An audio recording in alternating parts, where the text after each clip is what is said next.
The first thing I did when I got my sight back was run to find my husband, Lucas. I couldn't wait to share the incredible news, but I stopped dead outside the door to his private suite, his voice drifting out as he chatted with his friends.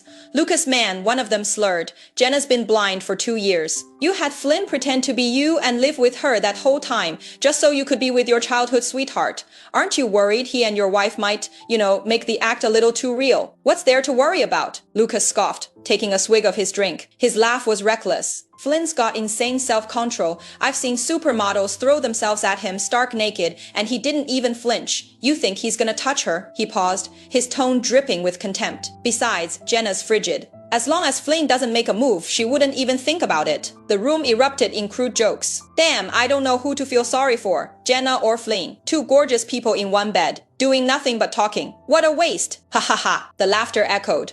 Sharp and cruel. My gaze drifted to the man sitting alone in the center of the room, silently nursing his drink. Flynn Foster, coolly elegant, with an air of aristocratic aloofness. To have a man that fine and not touch him, I had to admit. It was a bit of a shame looking back. The signs had been there all along. During the 2 years of my blindness, Lucas had grown distant, his words sparse. A wall of formality between us. I'd felt it, but wrapped in the shame and helplessness of my condition, I never dared to say a word. My thoughts were shattered by the click of the front door. A familiar voice, deliberately low, spoke from behind me. Jenna, I'm home. Flynn's voice was naturally similar to Lucas's, and with him consciously mimicking it, it was no wonder I'd been fooled for 2 years. I looked up, letting my gaze drift vaguely toward the handsome man before me. The most famously self-disciplined bachelor in Manhattan's elite, a man who played by no one's rules. Why on earth would he agree to play this game with Lucas?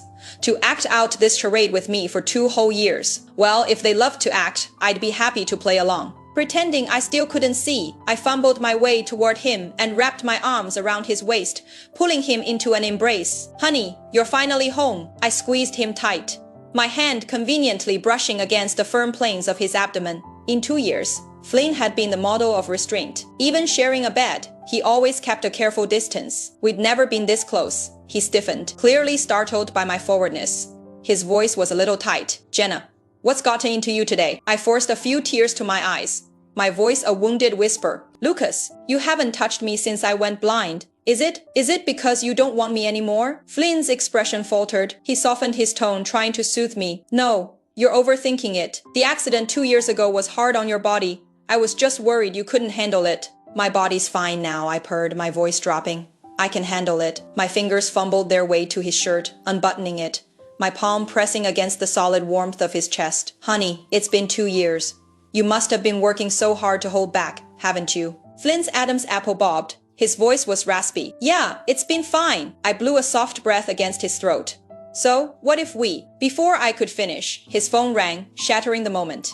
I should get this. Flynn let out a breath he seemed to have been holding and walked out to the balcony with his phone. I crept to the window, listening as Lucas's lazy voice crackled through the speaker. Flynn, grandfather's birthday is tomorrow. You're on duty, we'll switch. Flynn paused for a beat. Fine, haven't swapped with you in months. Catch me up on what's been going on with you and Jenna, so I don't blow my cover. I could hear Lucas's friends laughing in the background. Come on, Lucas, one of them teased, juggling your wife and your true love. Who's more important to you? Really? Lucas let out a cold, cynical laugh. Are you kidding?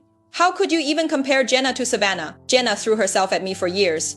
I couldn't get rid of her if I tried, Savannah. She's the one I fought for. If my grandfather didn't have such a soft spot for Jenna, I never would have married her in the first place. His words hung in the air, each one a shard of ice in my heart. A bitter, self-mocking laugh tried to escape my throat. He was right. I had chased him for years, from 16 to 26. A decade of my life spent running after him. I'd finally gotten my wish and married him, only to find that the man sharing my bed every night was his best friend. For 2 years, my life had been a pathetic cosmic joke. That night, I wrapped myself around Flynn and slept in his arms. I could feel the tension radiating from his body, his muscles rigid all night long. When I woke the next morning, Flynn was gone. In his place stood Lucas, dressed impeccably, a smile plastered on his face. You're awake! Get up! Get ready! We're going to grandfather's birthday banquet! I stretched languidly, letting out a deliberately sultry moan. Honey, you were so tense last night. My back is aching from you, pressing into me all night long. The smile froze on Lucas's face. His expression turned ugly. The drive to the Reed estate was silent. A storm cloud of fury hung over him, his face a mask of cold frost. But as we entered the grand hall, he plastered on a look of affection, taking my hand and forcing a smile for his grandfather. Grandfather, wishing you a long and happy life. The old man was thrilled to see me, pulling me aside to chat for what felt like an eternity. The party was a sea of faces. I saw Flynn, the man I'd held all night, standing coolly by the bar, and I saw her, Lucas's precious Savannah. Savannah's eyes found me filled with undisguised contempt and a taunting smirk. I feigned blindness, my gaze empty, ignoring her completely. Midway through the banquet, I excused myself to the restroom. As I was coming out, Savannah appeared, walking straight toward me. The moment our shoulders brushed, there was a splash. A full glass of red wine cascaded over my head. "Oh my goodness, I am so sorry," she cooed, her voice dripping with fake sympathy. My hand just slipped. I calmly reached for the mop leaning against the wall by the restroom door. I lifted it, and I swung it right in her face. "Ah!" Savannah shrieked. A sound of pure hysteria. "Jenna Reed, what the hell are you doing?" I feigned a startled realization. "Oh dear, I'm so sorry, I'm blind, you see. I was just trying to use the mop as a cane." "Did I hit you?" Dripping with filthy mop water, Savannah was livid. She raised her hand to slap me. I raised the mop again and swung. "Stop!" Two voices shouted in unison from down the hall. Lucas and Flynn were striding toward us, their faces grim, a few servants trailing behind them. Savannah, tears streaming down her face, threw herself into Lucas's arms. "Lucas, your wife just attacked me with a mop. You have to do something." "Jenna, apologize." Lucas's voice was ice. I stumbled, pretending to be disoriented, and collapsed into Flynn's arms. "Honey, I'm so sorry," I sobbed. "I just can't see. I didn't mean to. Please don't be mad at me." Lucas stood frozen, his face a thunderous shade of black as he stared at me clinging to his best friend. Flynn patted my back, his voice a low rumble meant to sound like Lucas's. "I'm not mad. It's not your fault." Out of the corner of my eye, I saw Lucas's expression darken to a murderous rage. A thrill of victory shot through me. I pressed my face deeper into Flynn's chest, sniffing. "Honey, I'm all wet and sticky. It's so uncomfortable. Could you help me with a bath? And maybe rub my back." The hand on my back froze. Flynn's voice was a bit stiff. "I suppose I could. Hey, Mrs. Davis." Lucas's voice cut through the air, sharp with fury and a possessive edge. He interrupted us with a command. "Take my wife to get cleaned up and changed." Now, after changing, I was walking down a quiet corridor when I came across Lucas and Flynn talking.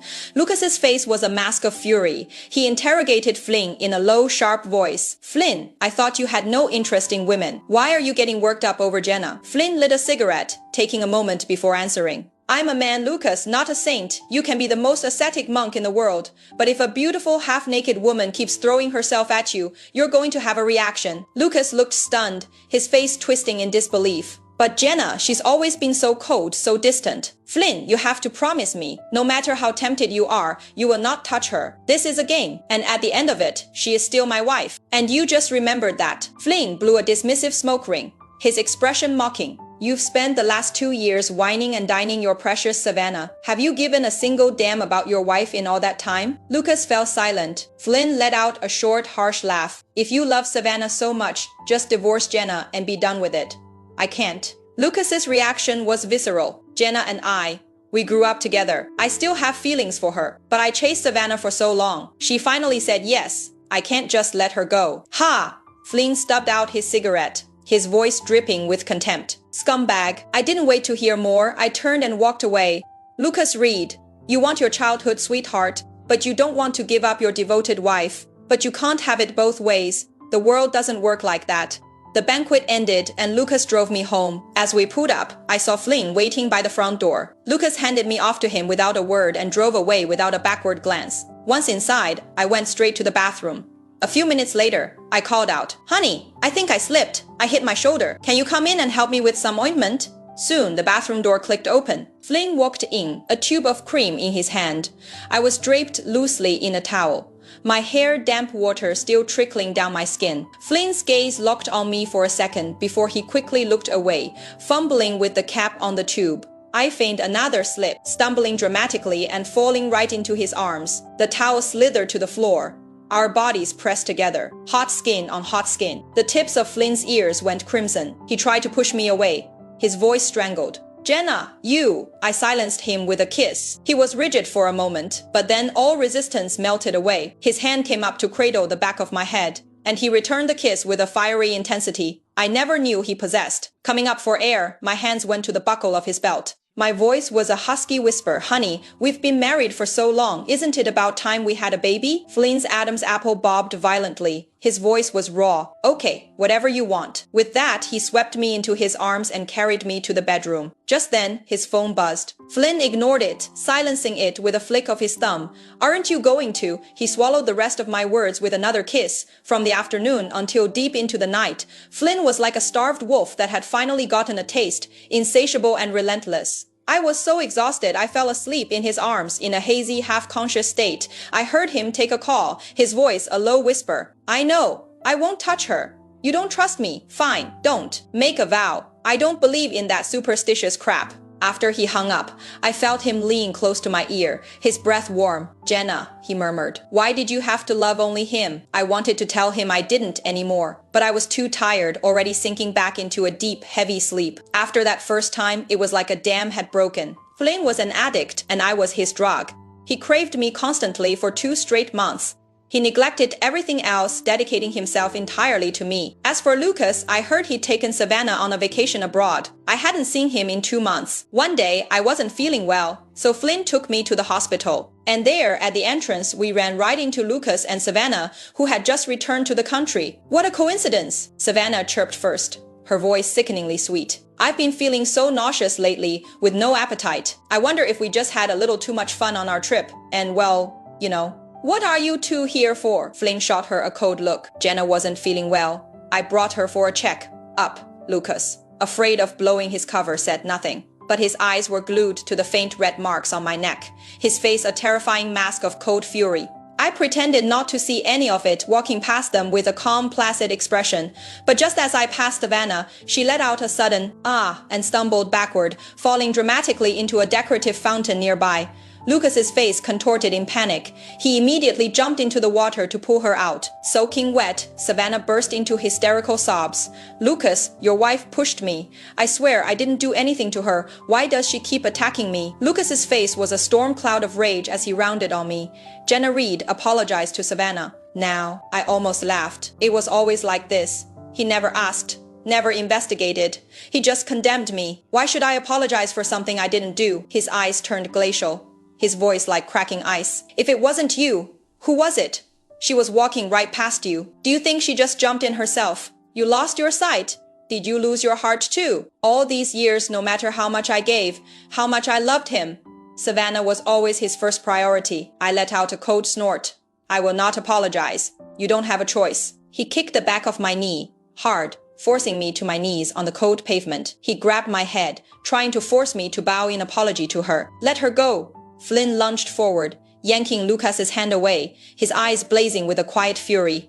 Don't you touch her. Lucas ground his teeth, his face a mask of pure rage. In the middle of the struggle, a wave of dizziness washed over me. All my strength drained away, and I felt myself falling backward. Just before I hit the ground, 2 voices cried out in unison. Jenna! Flynn caught my limp body, but Lucas instantly snatched me from his arms. Jenna, what's wrong? Jenna, wake up! I'm sorry, Jenna. I'm so sorry. I shouldn't have been so rough with you. Just wake up.